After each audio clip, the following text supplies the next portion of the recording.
안녕하세요. 1대1 입시팅 교사 양민웅입니다. 오늘은 하고 싶은 게 너무 많지만 진로를 결정하지 못한 내신 1점대의 친구를 만나보려고 합니다. 학과를 꼭 결정해야 될까요? 오늘 1대1 입시팅에서 알아보도록 하겠습니다.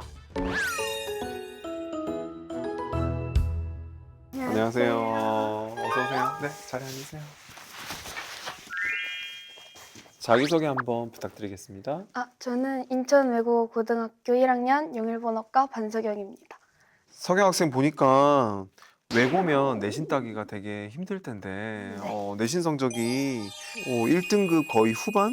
성적이 상당히 이제 좋은 것 같은데 평소에 좀 내신 공부는 어떻게 하나요? 하루 수업 끝나면 그날 배운 거는 적어도 노트 정리하는 정도로 조금 나중에 다시 이 글을 봤을 때 이해하는 흐름 정도는 다시 머리에 입력될 수 있게 하는 편이에요. 바로바로 그런 복습을 거의 하는 거네요. 네네. 그래서 이 좋은 성적을 받았군요. 가지고 있는 고민이 되게 다양할 텐데 우리 석영 학생 같은 경우에는 어떤 고민이 있어요? 저는 하고 싶은 게 너무 많아서 진로를 뭘로 해야 될지도 잘 모르겠고 하고 싶은 게 많다 보니까 생기부를 어떻게 적어 나가야 될지도 모르겠고 너무 어려운 것 같아요. 그러면 일단 첫 번째 질문이 하고 싶은 게 많다고 했는데 네. 우리 석영 학생이 무얼 그렇게 많이 하고 싶은지 한번 소개 좀 해줄 수 있을까요? 제가 학교에 처음 들어올 때는 경영학을 너무 하고 싶어서 국제 경영학을 하고 싶다고 1학년 1학기 생기부를 채워두고 했는데 2학기가 되니까 또 국제학도 재밌어 보이고 정치 외교학도 재밌어 보이고 언어도 점점 더 재밌어져 가고 그러다 보니까 교육도 해보고 싶고 그렇게 하고 싶은 게 너무 많아요. 처음에 그 국제 경영을 하고 싶었던 이유가 있을까요? 제가 목표는 사실 대한민국을 널리 알리는 거였으니까 국제 경영학을 목표로 했었어요. 선생님이 봤을 때는 이 첫 번째 질문과 두 번째 질문이 별개의 질문이라기보다 한 가지로 쭉 이어져 가는 질문인 것 같아요. 무전공이라고 들어봤어요?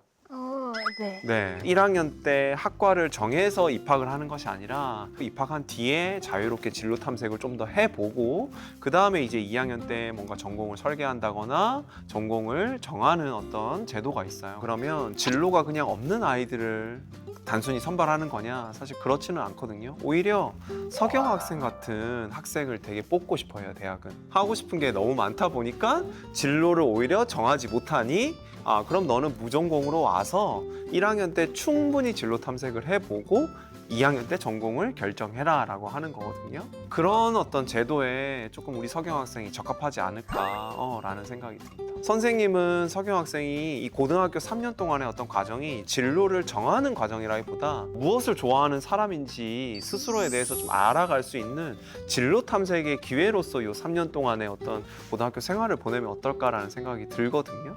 경영이라던가 정치 외교라던가 이런 것들이 다 별개의 분야가 아니라 다 서로 연결될 수 있는 분야라고 사실 생각이 들어요. 평소에 독서 같은 것도 좀 많이 해요? 독서 활동이 조금 부족한 편이에요. 평소에 좀 신문도 많이 보나요? 잘 안 봐요. 잘 안 봐요? 하고 싶은 게 너무 많았을 때 사실 무언가를 정하기 힘들었을 때 하나의 가이드가 돼줄 수 있는 게 독서를 해보면 그 분야의 어떤 전체적인 흐름이라던가 틀에 대해서 충분히 좀 이해할 수 있고 내가 세상을 바라보는 시야도 되게 넓어지고 그 다음에 책을 읽다 보면 거기서 그 분야의 대가들이 분명히 나오게 돼요. 그 롤모델이 어떠한 행보를 했느냐를 보고 내가 앞으로 어떤 공부를 하고 내가 어느 과에 입학해서 어떤 삶을 살아가야겠다라는 그 방향성이 어느 정도 좀 설정되지 않을까라는 생각도 사실은 들어요. 근데 제가 활동은 다양하게 하려고 하는데 나중에 대학 갈 때 면접 서류를 딱 봤는데 이 학생은 갈피를 갈팡질팡하는 학생이구나 이렇게 생각하실까 봐 이게 혹시 생기부에 안 좋은 영향을 끼치나요? 불안해하고 있어요. 석영 학생은 여러 가지 분야에 대해서 관심이 많기 때문에 선생님이 봤을 때는 긍정적으로 보이는 게 활동에 있어서 활동의 거리가 되게 많을 것 같거든요, 오히려. 그러면 실제로 1학년 때 했었던 활동에 대해서 좀 소개해 줄 수 있어요? 경영학 탐구반이라는 동아리를 했었는데 글로벌 경영 시장에서 있었던 많은 문제들에 대해서 탐구하고 보고서를 작성하는 활동을 많이 했었고 외국어 토론 활동을 하는데 경영이랑 국제랑 접목해가지고 무역 문제에 대해 토론을 해보거나 그런 활동들을 많이 했었던 것 같아요. 각각의 활동들이 개별적으로 따로따로 움직이는 것이 아니라 하나의 어떤 대주제를 가지고 연계성을 가지고 만약에 활동을 한다면 서경 학생이 걱정하는 것처럼 이게 뭐 국제야 경영이야 라고 하는 어떤 평가가 있지는 사실 않을 거예요. 지금 서경 학생의 활동 이야기를 들어보니까 지금 충분히 너무나 잘하고 있는 것 같고 여러 가지 어떤 이슈들을 좀 탐구해보고 그 이슈가 생겨나는 어떤 현상들을 토론해 나가다 보면 충분히 아마 서경 학생이 관심 있어 하는 분야가 생기부에 좀 잘 나타나지 않을까라는 생각이 듭니다. 그 활동의 다양성이라고 하는 게 각각의 활동들이 연계가 안 되면 이거는 그냥 활동이 다양하기만 한 거예요. 근데 그거는 별로 좋은 평가를 받지 못할 수가 있는데 각각의 지금 활동들이 연계가 다 되는 방향으로서 우리가 지금 이야기가 되고 있는 거죠. 다양한 활동을 한다 하더라도 그거는 다 활동이 어떻게 보면 깊이가 있다고 볼 수가 있는 거예요. 평가는 사정관들도 경영과 국제, 정치 외교라던가 아까 무역이라던가 국제 통상 이런 것들이 전부 다 유기적으로 움직인다는 걸 충분히 다 알고 있는 사람들이기 때문에 그런 것들을 충분히 잘 읽어낼 수는 있을 거예요. 혹시 서경 학생은 좀 진학하고 싶은 어떤 관심 대학이 좀 있을까요? 저는 연세대 가고 싶어요. 연세대에 어떤 전형들이 있는지 좀 살펴본 적이 있어요? 저는 학생부 종합전형에 관심을 두고 있어요. 연세대 학생부 종합 전형이 두 가지 있는 거 혹시 알고 있어요?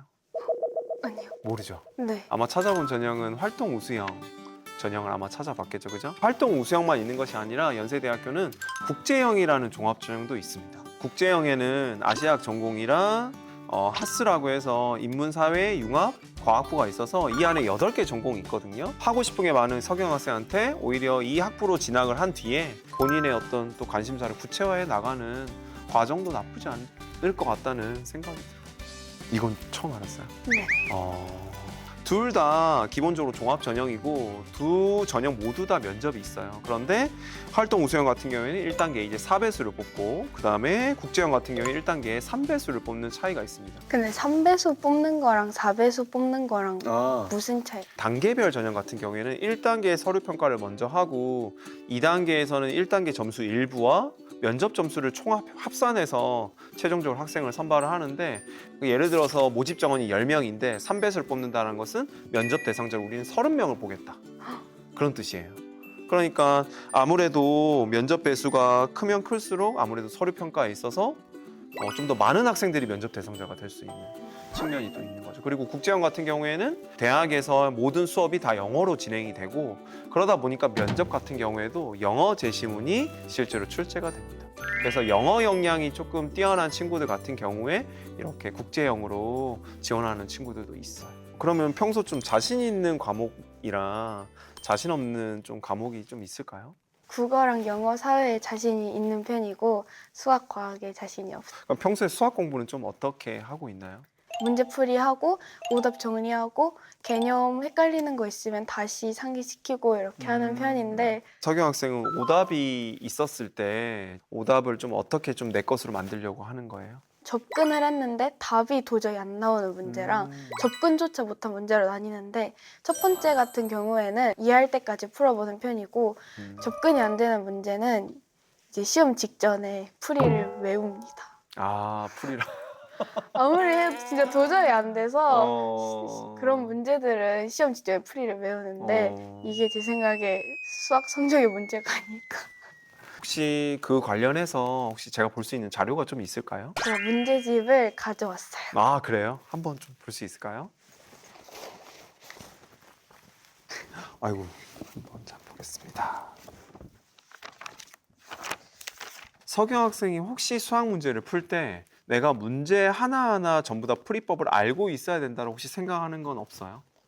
오, 있어요. 계속 답지를 확인하면 제가 아는 개념이 부족할 것 같아서 모르는 문제가 나오면 적어도 30분씩은 막 고민을 해보고 그런 노력을 들이는데 뭔가 답지랑 풀이가 다르면 뭔가 틀린 답 같고 얼떨결에 맞은 느낌이 들어서 계속 수학에 대한 자신감도 떨어져 가는 것 같아요. 우리가 문제를 오랫동안 잡고 고민해 보는 과정 너무나 좋아요, 사실. 그리고 그게 이제 누적돼서 어려운 문제도 우리가 풀 수 있게 되는 거고, 그 다음에 두 번째, 오랫동안 고민하고 나서 풀이를 볼 때 이 풀이를 잘 분석을 해야 돼요. 사실 어떻게 보면 외웠을 때 그 문제가 다행히 나오면 모르겠는데 변형이 됐다거나 이렇게 되면 사실은 그거는 절대 풀 수가 없는 거거든요.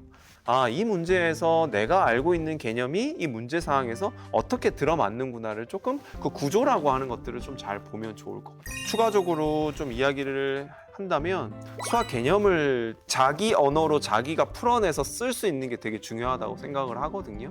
백지에다가 이렇게 쭉 내가 알고 있는 개념들을 쭉 단원별로 한번 써보는 백지복습법을 한번 해보는 건 좋을 것 같아요. 그게 좀 더 확장되면 내가 공부했던 모든 내용이 다 들어가 있을 수 있도록 그것도 하나의 어떻게 보면 단권화를 할 수가 있거든요. 그럼 훨씬 더 아마 문제를 조금 해결하는 데 있어서 도움 많이 받을 수 있을 것 같아요.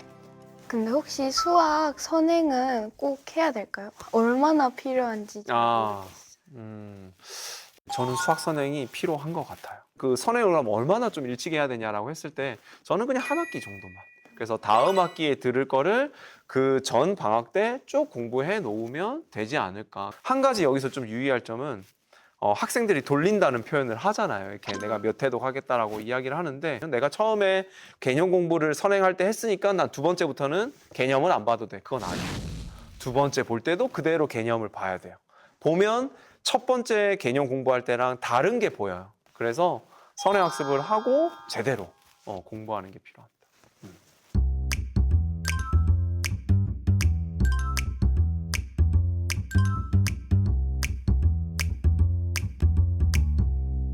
오늘 여러 가지 궁금하셨는데 고민이 좀 해결됐을까요?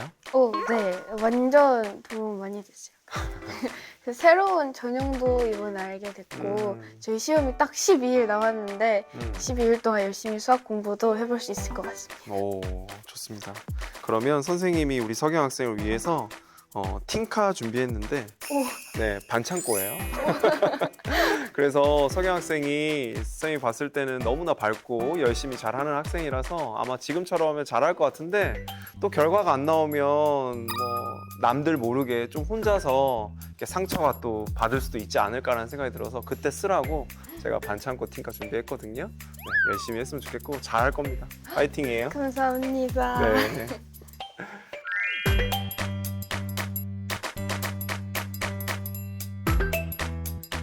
그러면 오늘 1대1 입시팅 이걸로 마무리하도록 하겠습니다. 고생하셨습니다. 감사합니다. 네, 감사합니다.